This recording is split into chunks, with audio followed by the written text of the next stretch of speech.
Hello বন্ধুরা, welcome to my channel. আজকে আমি তোমাদের সাথে শেয়ার করব রাতের একটা স্পেশাল ডিনার, যেটা তোমরা বাড়িতে খুব সহজভাবে বানাতে পারো। আর যেটা বানানোর জন্য তোমাদের আহামরি কিচ্ছুর প্রয়োজন নেই, যেগুলো ঘরে সবারই সাধারণত থাকে। তোমরা রুটি দিয়ে, পরোটা দিয়ে, কিংবা ফ্রাইড রাইস কিংবা জিরা রাইস এগুলো দিয়ে তোমরা খেতে পারো, আর খুব সুস্বাদু হয় জিনিসটা। আর যেটা দিয়ে করছি, যে খাবারটা বানাচ্ছি, সেটা শীতকালে তো অ্যাভেলেবেল, সবার ঘরেই থাকে। সেটা হচ্ছে ফুলকপি। আজকে আমি তোমাদের বানিয়ে দেখাবো ফুলকপির চিলি, যেটা বলা হয় গোবি চিলি। আর এটা আমি হঠাৎ করে আজকে ভাবলাম, রোজ রাত্রে কি রান্না করব মাথা কাজ করে না। রোজের একঘেয়ে সবজি, একঘেয়ে জিনিস খেতে একদম ভালো লাগে না। অনেকদিন আগে এরকম একটা বানিয়েছিলাম খাওয়ার ঘরে, তবে সুমনের খুব ভালো লেগেছিল। তবে ও আমায় বলেছিল যে সেটা রাত্রে করতে, মানে ওটা দুপুরবেলা রান্না করেছিলাম। তো আজকে তাই ভাবলাম রাত্রিবেলা এই রান্নাটা তোমাদের সাথেও শেয়ার করি, আর সুমনকেও একটা সারপ্রাইজ দিই। তবে ওকে আমি বলিনি আমি ফুলকপি দিয়ে কিছু করব, ও শুধু বলেছে আমায় ঘরে যা আছে তুমি সেটা দিয়ে রান্না করো। তখন আমি ভাবলাম তাহলে ওটা দিয়ে কিছু একটাতে থাকো, আর দেখো আমি কেমনভাবে খাবারটাকে বানাই, তাহলে বুঝতে পারবে জিনিসটা কত সহজেই হয়ে যায়। তাহলে চলো। রান্নাঘরে এসেই আগে আমি গ্যাসটা জ্বালালাম, জ্বালানোর পরে আমি কড়াইটা বসাবো। আমি না তোমাদের সাথে কথা বলার আগেই রান্নার সব সরঞ্জাম রেডি করে রেখেছিলাম।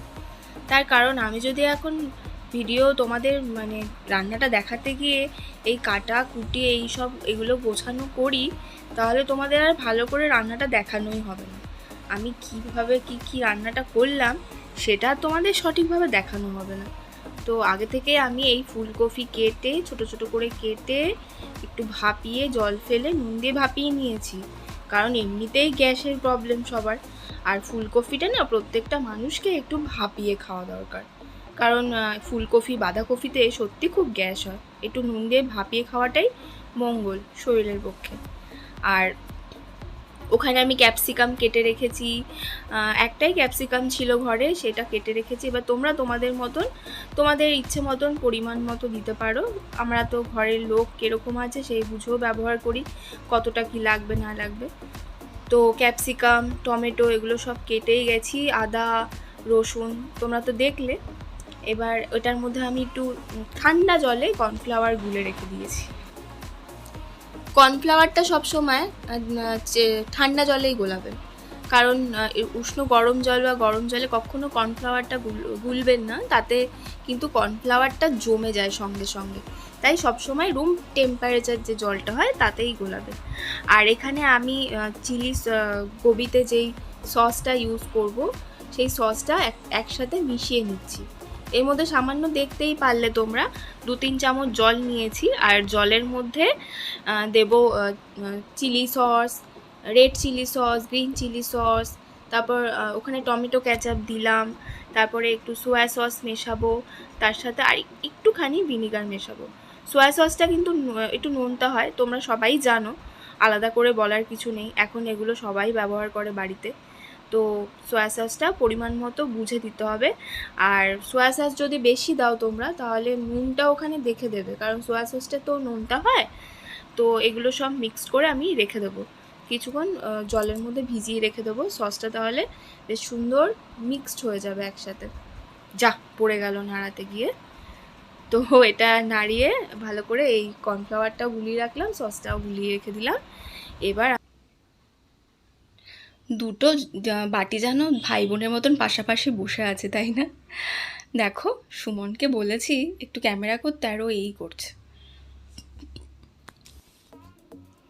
এবার যে চিলি গোবিটা বানাবো তার জন্য তো একটা ব্যাটার বানাতেই হয়, আর সেটা তোমরাও জানো। তো ব্যাটারের মধ্যে আমি কি দিচ্ছি দেখো। প্রথমে কিন্তু আমি একটু কর্নফ্লাওয়ার আর ময়দাটা একসাথে মিক্সড করে রেখেছিলাম। কর্নফ্লাওয়ার আমি নিয়েছিলাম 1.5 কাপ, আর ময়দা নিয়েছিলাম 1 কাপ, মানে ময়দাটা কম নিয়েছি, কর্নফ্লাওয়ারটা একটু বেশি নিয়েছি। তো এবার কর্নফ্লাওয়ারটা বেশি নিলে সফটটা ভালো হয়, আর ময়দাটা দিলে একটা ক্রাঞ্চিনেস আসে। তোমরা সেই চিলি চিকেন করো, চিলি গোবি করো, আর চিলি পনির করো, এইভাবে একটা রেশিওতে করবে, এতে যে পকোড়ার স্ট্রাকচারটা খুব ভালো হয়। তো আমি এই ব্যাটারের মধ্যে দিলাম হচ্ছে আদা কুচোনো, রসুন কুচোনো, একটু ধনেপাতা কুচোনো, আর গোলমরিচ গুঁড়ো করে রেখেছিলাম আমি ওই হামুল দিস্তার মধ্যে। দেখলে তো তোমরা ছোট্ট হামুল দিস্তা, ওটা আমার ভীষণ প্রিয় একটা হামুল দিস্তা। তো যাই হোক, ওর মধ্যে গোলমরিচ গুঁড়ো করে রেখে দিয়েছিলাম, একটু গোলমরিচ গুঁড়ো দিলাম আর একটু সোয়া সস দিলাম। তো এই সব দিয়ে একটু সামান্য চিনি তোমরা দিলেও দিতে পারো, না দিলেও দিতে পারো, তোমাদের যে যদি ভালো লাগে দেবে। আর নুন দিয়ে এইটা গুঁড়োটাকে ভালো করে মিক্সড করে নিয়ে তারপরে অল্প অল্প করে জল দিয়ে ভালো করে ব্যাটারটা বানাবে। একসাথে বেশি জল দেবে না, অল্প অল্প করে দিয়ে দেখবে ব্যাটারটা ঠিকঠাক হচ্ছে কিনা, কারণ একদম পাতলা হয়ে গেলে অসুবিধা আছে, আবার বেশি গাঢ় করলেও হবে না। দেখো আমি এইভাবে ব্যাটারটা বানাচ্ছি, ব্যাটারের স্ট্রাকচারটা ঠিক এরকমই থাকবে। আর ভালো করে ফ্যাটাবে ব্যাটারটা, যত ভালো করে ফ্যাটাবে তত পকোড়াটা ফ্লাফি হবে আর বেশ মচমচে ফোলা ফোলা হবে। তো ব্যাটারটা আমার বানানো হয়ে গেছে, দেখতে পারলে কেমন হয়েছে কনসিস্টেন্সিটা। আমার না উচ্চারণে ভুল হয়, সরি, কী বলে ওটাকে, ধুর বাবা, ভুলে গেছি। যাই হোক, তো ওরকমভাবে করে নেবে, বেশি পাতলা না আবার বেশি গাঢ় না। এবার যে ফুলকপিগুলো ছোটো ছোটো করে কাটা ছিল ওগুলো এই মিক্সচারটার মধ্যে মিশিয়ে নেওয়া হবে, মিশিয়ে ভালো করে মেখে নেবে। ভালো করে মেখে নিয়ে মিনিমাম 10 থেকে 15 মিনিট ওই মাখাটা রেখে দেবে, তাহলে ভালো করে ফুলকপির মধ্যে ঢুকবে ওটা। তো আমি না 10 মিনিটের মতো রেখে দিয়েছিলাম, আমি ওটা তো আর তোমাদের দেখাবো না, তো আমি এখন ভাজতে চলে এসেছি। সাদা তেলেই ভাজতে হয়, আর এই রান্নাটাও সাদা তেলে করবে অবশ্যই, যে কোনো সাদা তেলে। এবার সাদা তেলটা গরম হতেই আমি একটা একটা করে, একসাথে সব ছাড়বে না, একটা একটা করে ছাড়বে, তাতে ভাজতেও সুবিধা হবে আর ছাড়া ছাড়া হবে জিনিসটা, আর কি ভালো হবে।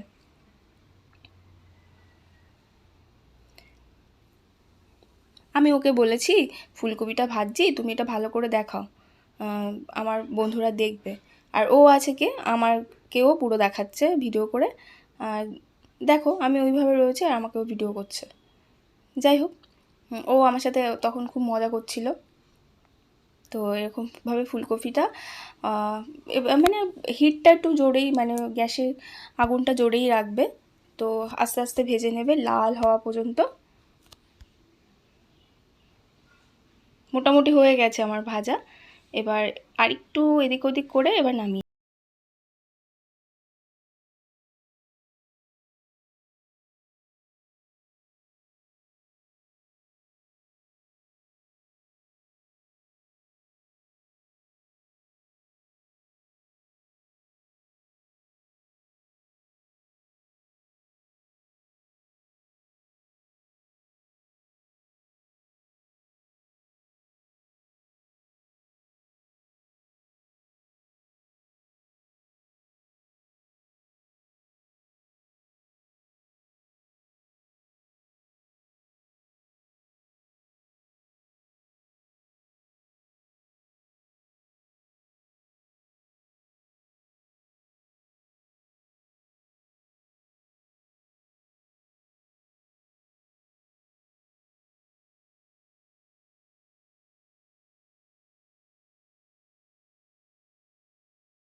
একটা মিক্সড করে রেখেছিলাম ওটা দিয়ে দিলাম।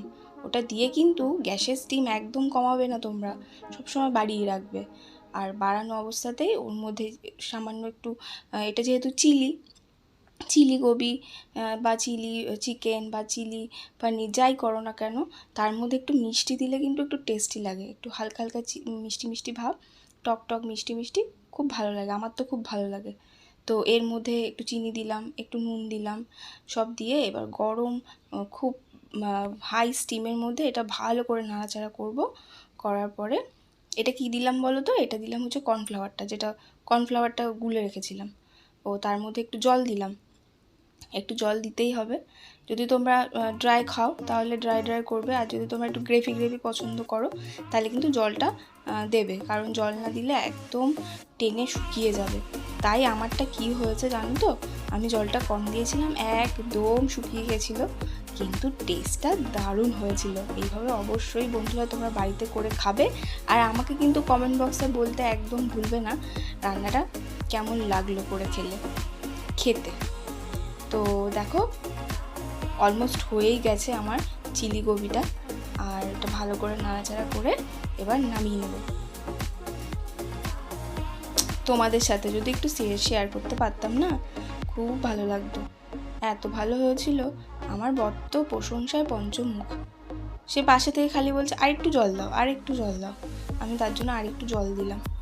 তো তারপরে আবার কি হয়েছে বলো তো, মনে হচ্ছিল আরও জল দিলেই মনে ভালো হতো, একদম গ্রেভি ছিল না।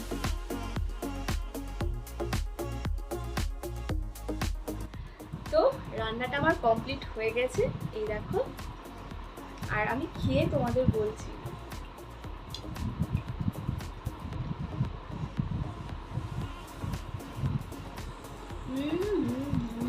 অসাধারণ, জাস্ট ফাটাফাটি।